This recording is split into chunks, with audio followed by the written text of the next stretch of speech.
En me documentant sur l'histoire des stupéfiants en Amérique, j'ai fait une rencontre inattendue en la personne de Richard Miller. Les recherches de cet historien replacent les lois antidrogue dans une perspective historique saisissante. Au cours de l'histoire, les lois antidrogue ont toujours été liées à la question raciale. Au XIXe siècle, certaines drogues, aujourd'hui illégales, étaient consommées de manière courante. La cocaïne et l'héroïne, par exemple. Les gens prenaient ces drogues sans que ça pose problème.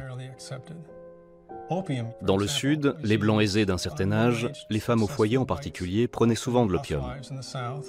Si certaines personnes devenaient dépendantes, on les considérait avec compassion et on essayait de les aider. Il s'agissait d'un problème de santé publique et non de criminalité. Les choses ont commencé à changer quand, sur la côte ouest, fumer de l'opium est devenu un délit.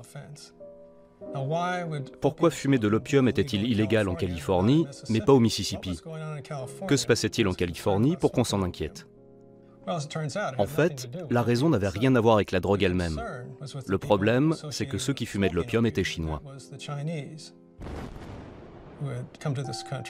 Ils étaient venus dans ce pays et vivaient pour la plupart en Californie.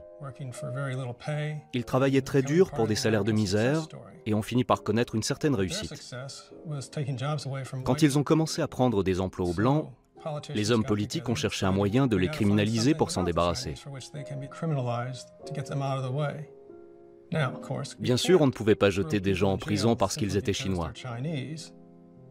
Mais s'ils fumaient de l'opium, c'était possible.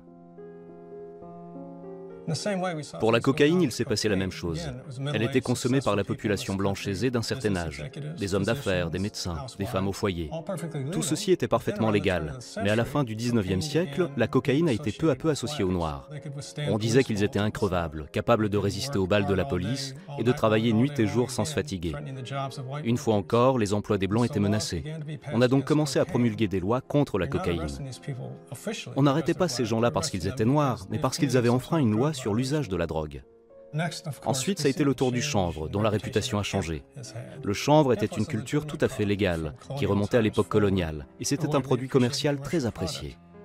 Mais dans les années 30, il est devenu une substance nocive et effrayante, sous le nom de marijuana, parce qu'à l'époque, les consommateurs étaient les Mexicains, des gens qui travaillaient dur pour peu d'argent.